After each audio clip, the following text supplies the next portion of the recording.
کہ دیکھیں چھٹے امام جعفر صادق علیہ الصلوۃ والسلام، آپ نے جو دعا تعلیم دی اور اس دعا کا فقرہ اس میں یہ ہے کہ پروردگارہ میرے عمل میں اخلاص عطا فرما۔ خلوص اس قدر اہمیت ہے کہ عمل میں خلوص کا آنا، کہ دیکھو اللہ کی بارگاہ میں وہی عمل قبول ہے جس میں خلوص ہوتا ہے۔ اور قرآن مجید کی صریح آیت ہے کہ پروردگار اس میں فرماتا ہے وَمَا عِندَكُمْ، تمہارے پاس جو کچھ رہے گا وہ ختم ہو جانے والا ہے، اور جو پروردگار وَمَا عِندَ اللَّهِ باق، اور جو پروردگار کے پاس رہے گا وہ باقی رہے گا، وہ باقی رہے گا۔ تو ہم ہر کام جو کریں اللہ کے لیے کریں تاکہ وہ کام باقی رہ جائیں، باقی رہ جائیں۔ اس قدر اہمیت ہے، صرف یہ نہیں ہے کہ اللہ کو خلوص عمل چاہیے تو ہم اللہ کے لیے عمل خلوص کے ساتھ کریں، نہیں، بلکہ اس میں راز ہے، زندگی کی خوشیوں کا راز اسی میں ہے۔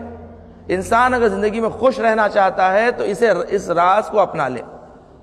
یہی راز ہے کہ انسان جو کام کرے خدا کے لیے کرے، یہ خود انسان کی زندگی میں سکون لے کر آتا ہے۔ اس لیے ماں باپ اولاد کی پرورش کر رہی ہے، خدا کے لیے کرے، یہ سوچ کر نہ کریں کہ یہ اولاد کل کے دن بڑی ہوگی، ہم ضعیف ہو جائیں گے، یہ لوگ ہماری دیکھ بھال کریں گے۔ اگر اس نیت سے اولاد کی پرورش کرتے ہیں، ڈاکٹر انجینئر بناتے ہیں، یہ لوگ چلے جاتے ہیں امریکہ یورپ، یا ضعیف ماں باپ مر جاتے، ان کی میت 3 دن تک پڑی رہتی، اولاد آ رہی۔ کرونا وائرس میں تو وہ بھی نہیں آ رہے، وہ بھی نہیں آ رہے۔ کہ ضعیف ماں باپ جس کو پڑھا لکھا کر جو ہے ڈاکٹر انجینئر بنایا، سب کے سب باہر سیٹل، کوئی امریکہ، کوئی یورپ، کوئی کینیڈا، کوئی آسٹریلیا، اور ضعیف ماں باپ یہاں پر تڑپ تڑپ کے مر جاتے ہیں، کوئی خدمت کرنے والا نہیں، اور مرنے کے بعد بھی اولاد کہتی ہے کہ ان کی لاش کو فریزر میں رکھو تاکہ ہم آ رہے ہیں 2 دن میں۔ عزیزان گرامی، کہ دیکھیں جو ماں باپ اس نیت سے اولاد کی پرورش کرتے ہیں کہ یہ اولاد ہمارے کام آنے والی ہے، پروردگار یہی اولاد کو بد اخلاق بنا کر کے، ماں باپ کی نافرمان بنا کر بتاتا ہے کہ دیکھو تم نے ان پر بھروسہ کیا، یہی وہ اولاد ہے کہ جو تمہیں نہ تمہاری خدمت کر سکی، نہ تمہاری میت میں آ سکی۔ عزیزان گرامی، تو کبھی بھی ماں باپ بھی یہ سوچ کے نہ کریں کہ یہ اولاد ہمارے کام آنے والی ہے، نہیں، للہ کریں کہ اللہ نے ہمیں یہ نعمت دی ہے اولاد کی شکل میں، اللہ نے ہمیں یہ امانت دی ہے، یہ امانت ہے، ورنہ خالق عظیم تو پروردگار دو عالم ہے، اللہ نے خلق کیا ہے، ہم کون ہوتے ہیں خلق کرنے والے؟ اللہ نے فقط ہمیں ایک نسبت دی ہے کہ ہم اس کے باپ ہیں، اللہ نے ہمیں ایک نسبت دی ہے ہم کس کے ماں ہیں، یہ نسبت دی ہے، اور اس نسبت کا بڑا احترام بھی دیا اللہ نے، کہ دیکھو ماں باپ کا احترام، ماں کے قدموں کے نیچے جنت، اور باپ جنت کا دروازہ، اتنا بڑا مقام اللہ نے دیا ہے تمہیں، وسیلہ بنایا ہے تمہیں اس دنیا میں اس اولاد کے لیے۔ اس کے بعد کہا کہ دیکھو یہ اولاد امانت الہی ہے، انہیں اپنا غلام یا کنیز نہ سمجھنا، یہ امانت الہی ہے، یہ پروردگار کی خلقت ہے، تم نے خلق نہیں کیا، تم کیا کر سکتے ہو؟ تم نے تو اپنی فقط ذاتی لذت اور خواہش تم نے حاصل کی تھی، مگر اللہ نے اسی کے ذیل میں ایک اولاد کی شکل میں دے دیا۔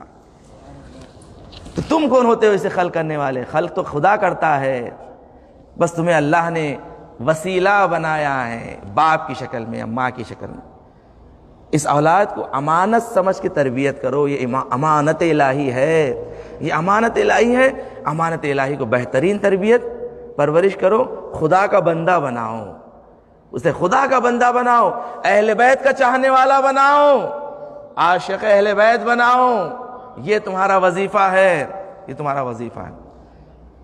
کہ دیکھو اولاد کو جو بھی خدمت کر رہے ہو، ان کی تعلیم و تربیت میں، پرورش میں، للہ کیا کرو، للہ کیا کرو، دیکھو تمہاری زندگی میں بھی سکون رہے گا، تمہیں انتظار نہیں رہے گا کہ یہ میری اولاد میری خدمت کرے گی۔ ایکسپیکٹیشنز، آج سب سے بڑی مشکل جو آج معاشرے میں ہے وہ ایکسپیکٹیشنز۔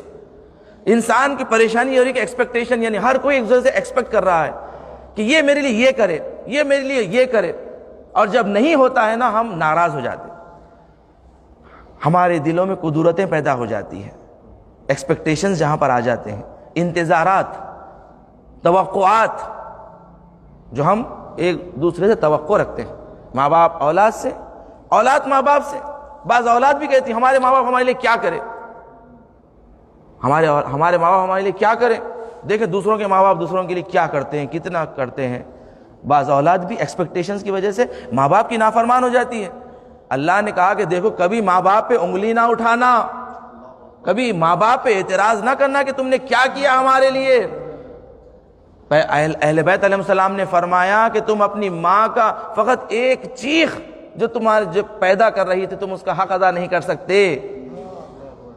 ایک شخص آیا چھٹے امام جعفر صادق علیہ السلام آ کر کہنے لگا مولا میں چاہتا ہوں اپنی ماں کا حق ادا کروں، بتائیے ماں کا حق کیسے ادا کروں، کوئی ایسا کام بتائیے کہ میں اپنی ماں کا حق ادا کر دوں۔ چھٹے امام نے فرمایا تم اپنے جسم کی کھال کو نکال کر اس کی جوتیاں بنا کر اپنی ماں کو بھی پہنا دو گے تو تم اس کا حق ادا نہیں کر سکتے۔ تم کہہ رہے ہو کہ ماں کا حق ادا کرے، تو دیکھو ہر کس کے ماں باپ اعتراض نہ کرنا، کہ یاد رکھو جو ماں باپ نے تمہارے لیے کیا ہمیشہ شکر گزار رہو کہ انہوں نے جو کچھ بھی کیا ہمارے لیے اللہ تعالیٰ شکر ہے۔ یہ وسیلہ ہے تمہیں دنیا میں لانے کا، بس یہ وسیلہ جو بن گئے ہیں ان کا احترام کرو، احترام کرو۔ ایکسپیکٹیشنز، آج طلاق کا ریٹ کیوں بڑھ گیا ہے زیادہ، خلا، طلاق، ڈائیورس معاشرے میں کیوں؟ اس لیے کہ ایکسپیکٹیشنز، ایک دوسرے سے ایکسپیکٹیشن زیادہ ہے، اور جہاں ایکسپیکٹیشنز ہوتے ہیں انتظارات ہوتے ہیں، اور انتظارات جب پورے نہیں ہوتے جدائی ہو جاتی۔ یعنی صبر، تحمل، زندگی کو برداشت کر کے آگے لے چلنا، اور مستقبل کا سوچنا کہ دیکھو اللہ نے اگر تمہیں اولاد دی ہے تو اس اولاد کا کیا ہوگا۔ تم طلاق لے رہے ہو، تم خلا لے رہے ہو، لوگ لے کے جدا ہو جا رہے ہو تاکہ میں اپنی زندگی سکون سے گزاروں۔ تم سکون کی زندگی گزارنا چاہتے ہو، مگر اس وجہ سے تمہاری اولاد کی زندگی کس قدر مصیبتوں میں گرفتار ہو جائے گی، یہ تم نے نہیں سوچا طلاق یا خلا لینے سے پہلے؟ تم نے یہ نہیں سوچا کہ اللہ نے شاید تمہارے لیے زندگی کا امتحان یہی مصیبت رکھی ہے؟ اس لیے کہ اللہ ہر مومن کا امتحان لیتا ہے۔ اس زندگی میں، دنیا میں اللہ امتحان کے لیے بھیجا ہے، ہمیں سکون کے لیے نہیں بھیجا۔ ہمیں زندگی میں، اس دنیا میں اللہ نے سکون کے لیے نہیں بھیجا۔ دیکھو سکون چاہیے آخرت میں، سکون چاہیے آخرت میں۔ اللہ نے کہا سکون آخرت میں، لوگ دنیا میں تلاش کرتے، دنیا میں تلاش کرتے، دنیا میں سکون نہیں ہے۔ یہ دنیا آزمائشوں کا دار ہے، دار البلا ہے، دار البلا ہے۔ ایک شخص مولا کائنات امیر المومنین علی ابن ابی طالب علیہ السلام آپ کے سامنے یہ دعا کر رہا تھا، پروردگارا مجھے کوئی مشکل نہ دینا، مجھے کوئی تکلیف نہ دے، کوئی مشکل نہ ہو۔ تو مولا نے کہا تو اپنی موت کی دعا کر رہا ہے، اس لیے کہ موت کے بعد ہی کوئی مشکل نہیں ہونے والی ہے، موت کے بعد ہی انسان کو کوئی مشکل نہیں ہونے والی ہے، سکون ہی سکون ہے موت کے بعد، خبر میں سو جاؤ آرام سے۔ مولا نے کہا جب تک زندگی ہے، جب تک یہ سانسیں چل رہی ہے، انسان کو مشکلات اور مصیبتوں کا سامنا کرنا ہے، مشکلات کا سامنا کرنا ہے۔ کہ دیکھو کبھی یہ مت کہو یہ دنیا مشکلات کا دار ہے، دار البلا ہے زندگی میں۔ یہ دعا کرو، یہ کہو پروردگارا میرے لیے مشکلات کو آسان کر دینا، میرے لیے امتحانوں کو میرے لیے آسان کر دے۔ یہ نہ کہو کہ اللہ مجھ سے امتحان نہ لے، اگر انسان کا امتحان نہیں ہوگا تو پھر آگے کیسے بڑھے گا، ترقی کیسے کرے گا؟ امتحان ضروری ہے۔ پروردگار سے کہ پروردگارا میرے لیے امتحانوں کو آسان کر دے، میرے لیے آزمائشوں کو میرے لیے آسان کر دے، تاکہ میں آزمائشیں دے سکوں، میں آزمائشوں میں ثابت قدم رہ سکوں۔ یہ زندگی ہمارے لیے آزمائش ہے۔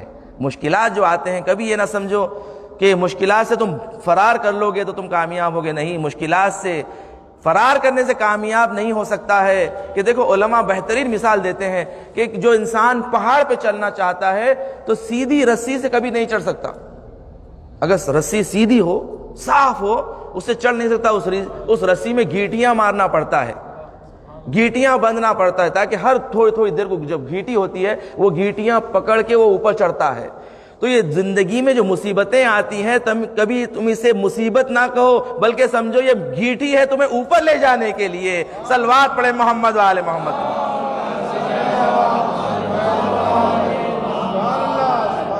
دیکھیں مشکلات کو کبھی مشکل نہ سمجھو، بلکہ تم یہ سمجھو کہ یہ میرے لیے اوپر جانے کا وسیلہ ہے، سیڑھی ہے کہ انسان کو اوپر لے جاتے ہیں۔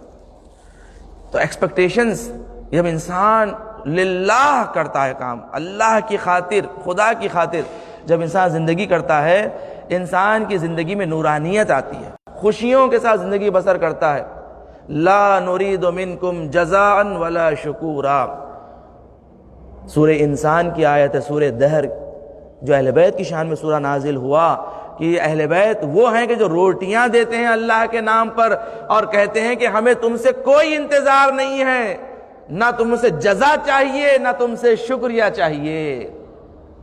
یہ اہل بیت ہیں کہ دیکھو انتظارات مت، ایکسپیکٹیشنز نہیں، کوئی ایکسپیکٹیشن، انسان کی زندگی میں سکون آ جائے گا، آرامش آ جائے گی، ماں باپ اولاد کے درمیان، زن و شوہر کے درمیان، میاں بیوی کے درمیان، فیملی رشتہ داروں کے درمیان جو آپس میں ریلیشن سے بھائی بھائی ہے، بہن ہے، کس قدر رشتہ داروں میں آپس میں اختلافات، جھگڑے ہیں، یہ کیسے ہو سکتا؟ جو اسلام، جو اہل بیت ہمیں صلہ رحم سکھا رہے ہیں، آپس میں محبتیں سکھا رہے ہیں، ہمارے آپسی ریلیشنز میں دشمنی، بغض، اناد، عزیزان گرامی ہرگز نہیں ہونا چاہیے۔ ایکسپیکٹیشنز تم اپنی کم کرو، دیکھو خود بخود تمہاری زندگی آسان ہو جائے گی، سکون کی ہو جائے گی۔ بہت سارے لوگ اپنی مملکت چھوڑ کے باہر کیوں جاتے ہیں؟ کہ دیکھیں روایت میں ہے کہ 3 علامتیں کامیاب انسان کی ہیں۔ للسعید 3 علامات، للسعید 3 علامات، ایک سعید کے لیے، سعید یعنی کامیاب انسان کے لیے، کامیاب انسان کی 3 علامتیں ہیں۔ قوت الحلال فی بلدہ، یعنی اس کا رزق اس کے وطن میں ملے، اس کا رزق اس کے وطن میں ملے۔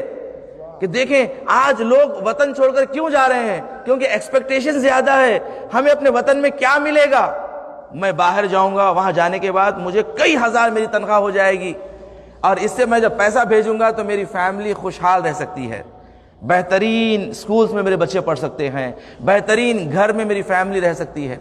مگر اس کے لیے جب انہیں جاتا ہے باہر کام کرنے کے لیے، سوچیں اس نے اپنی کتنی قربانیاں دی ہیں زندگی کی، کہ جو جسے چاہیے کہ شادی کے بعد اپنی زوجہ کے ساتھ زندگی گزارے۔ دیکھیں انسان جوان ہے، اور جوانی کے عالم میں جب انسان شادی کرتا ہے تو اس کی ضرورت ہے شادی، اور اسی عالم میں وہ چھوڑ کر اپنی بیوی کو چلے جاتا دوسرے وطن میں کام کرنے کے لیے۔ یہ جوان بچی یہاں رہے وطن میں، اور وہ جوان کسی اور ملک میں، یہ ضروریات کیسے اپنی آپس کی پوری کر رہے ہیں؟ شادی کرنے کے بعد بھی گناہ کے ذریعے، اس کے بعد پیسے کی خاطر، ایکسپیکٹیشنز کیونکہ زیادہ ہے اس لیے باہر رہ کے کام کرنا ہے۔ دبئی میں زیادہ پیسہ ملتا ہے، کویت میں زیادہ پیسہ ملتا ہے، اس لیے باہر رہ رہے ہیں، فیملی کو یہاں رکھ رہے ہیں۔ ساری زندگی گزر گئی، عزیزان گرامی کے دیکھیں بہت سارے لوگ ایسے ہمارے ساتھ مثالیں ہیں، ساری زندگی 30 سال 40 سال بیرون ممالک میں کام کرتے کرتے گزار دیے، نہ اپنے بچوں کو بڑا ہوتا ہوا دیکھے، نہ بچوں کی صحیح تربیت کر سکے۔ آج بچے ہاتھ سے نکل گئے۔ دنیا پانے کے لیے انہوں نے چاہا کہ بچوں کو اچھے سکولز میں پڑھائیں، اچھی ایجوکیشن دیں، اچھے سکول تو ملے ہیں، آل سینس میں پڑھایا ہے، مگر بچہ نکلا نان سینس۔ عزیزان گرامی بڑے بڑے اسکولوں میں پڑھایا ہے، مگر بچے کو تربیت نہیں ملی، تعلیم نہیں ملی، فرش عزا نہیں ملی، ذکر حسین نہیں ملا، ولایت علی نہیں ملا۔ عزیزان گرامی تو ایسا بچہ نان سینس نے تو کیا نکلے گا؟ عزیزان گرامی دیکھیں، اگر تمہیں سینس چاہیے تو ان کے در پر آنا ہوگا کہ جہاں سے سینس ملتی ہے، اور اللہ نے اگر کسی کو علم دیا ہے تو وہ اہل بیت کا در ہے۔ صلوات پڑھیں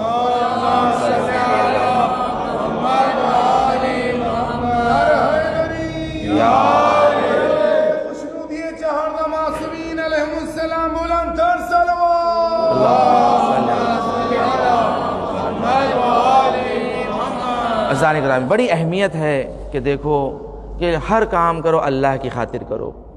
یہ جو خلوص عمل میں جب خلوص آ جاتا ہے، نہ صرف اللہ کی عبادتوں کی نورانیت ہے بلکہ تمہاری زندگی میں بھی نورانیت آ جائے گی، زندگی میں بھی نورانیت آ جائے گی۔ عزیزان گرامی اگر نورانیت دیکھنا چاہتے ہو تو کربلا میں دیکھیں، کربلا